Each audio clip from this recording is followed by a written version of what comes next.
Particles in particular are not limited to basic shapes. You can also have animated particles. Animated particles can either be movie clips or full-on animations like a pre-composition that contains an animation. In this video, we'll focus on working with some of the pre-built animated particles in the designer and look at the time sampling settings for these animated particles.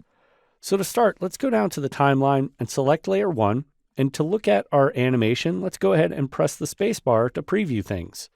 And you can see I have a bunch of spheres that has created this kind of deep, soupy sort of look. And I want to change these spheres into something more graphic and animated. So I'll press the spacebar to stop playback. And I'll move my current time indicator towards the end of my animation. And you'll see why we're doing that in just a second. But once you have layer 1 selected, let's go to the Effect Controls panel and open up the Designer. Once you're in the Designer, let's go to the particle type by clicking on the particle type block here in the lower middle area of the interface. Then on the right-hand side, let's go to the particle type pull down and click on that. If you're looking for animated particles, they're usually under Sprite or Textured Polygon.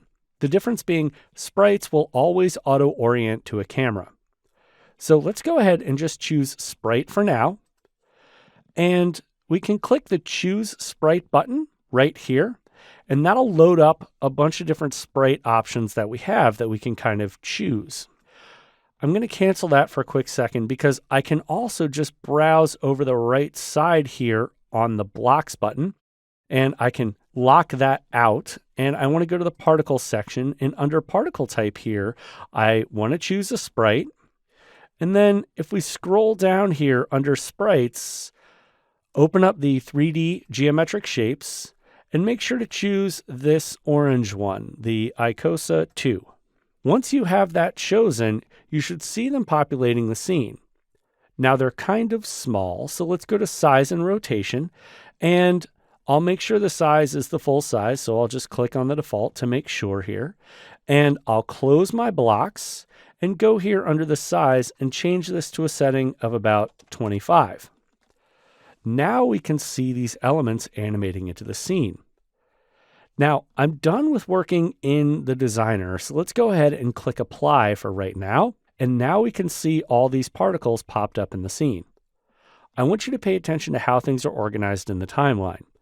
With layer 1 selected, you'll notice that I have particle type sprite, and I could click choose sprite and choose a different sprite if I wanted to, but with a sprite chosen, there's an option here called texture.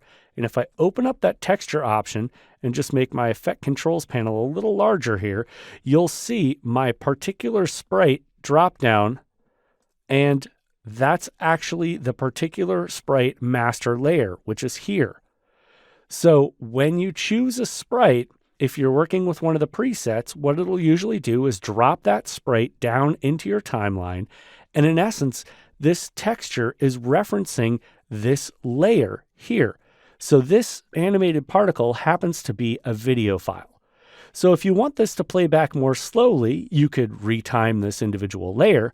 But I also want you to note, as I'm scrubbing here, notice the particles don't disappear when the video ends. Well, that setting is in a different place. So let's select layer 1 here so we can see our particular settings, okay? And you'll notice in the texture area underneath layer where it says time sampling, if I click on this dropdown, I have a whole host of options. The Start at Birth options will start playing the video at the birth of the individual particle. So play once will play the animation once and then just stop.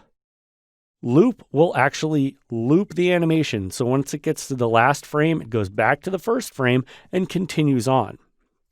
What Stretch will do is, as the animation is playing, let's say my particles are set to live for 10 seconds, but my animation is only 3 seconds. It'll go ahead and stretch the duration of that animation to match the life of the particle. Random chooses a random start frame for all the different particles. So if I chose random still frame, you wouldn't see any more animation Let me go ahead and press the space bar here. You won't see any more animation of the particle itself, but notice they all have slightly different frames because it's randomly chosen a different still frame.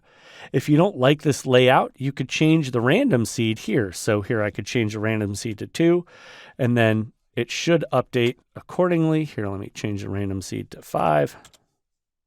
Yep, there we go. Now you can see how they all updated. Okay, let me click on this drop down here. Split clip is kind of interesting.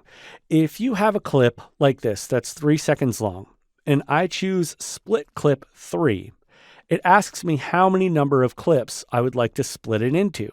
Well, if I chose 3 as the number of clips, it's going to divide this up into 3 1-second clips and then pull randomly from each of those new 3 clips to create my animated particles. As you can see, there are a whole host of options when it comes to actually working with animated particles. The last thing I want to show you here is how to actually colorize these elements. So if I go to the sprite area drop down here where it says particle type sprite, if I click on this, I could choose sprite colorize or sprite fill.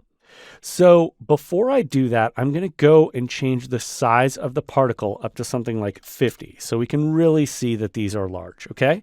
Can you see there are black lines here on these particles? If I change my magnification up to 100, you can definitely see that. So if I go to sprite and I change it to colorize, what it's going to do is it's going to colorize based on the color settings. So if I scroll down here, I could go to set color, and I don't want to set it at the start. I want to choose random from a gradient. And if we open the color over life option here, you can see I have a gradient, and it's randomly colorizing these, and it's still keeping the black lines that are the edges. If I click on this drop down and choose fill, it's going to look at the alpha channel of the graphic and just completely fill the entire graphic with a solid color chosen from that gradient. Same thing with the textured polygons, just the difference being sprites auto-orient to the camera and polygons will allow the particles to actually float around and rotate and not necessarily have to face the camera all the time. So if you're looking for animated particles, make sure to use either sprites or polygons. And definitely don't forget to look in the designer for a whole host of presets.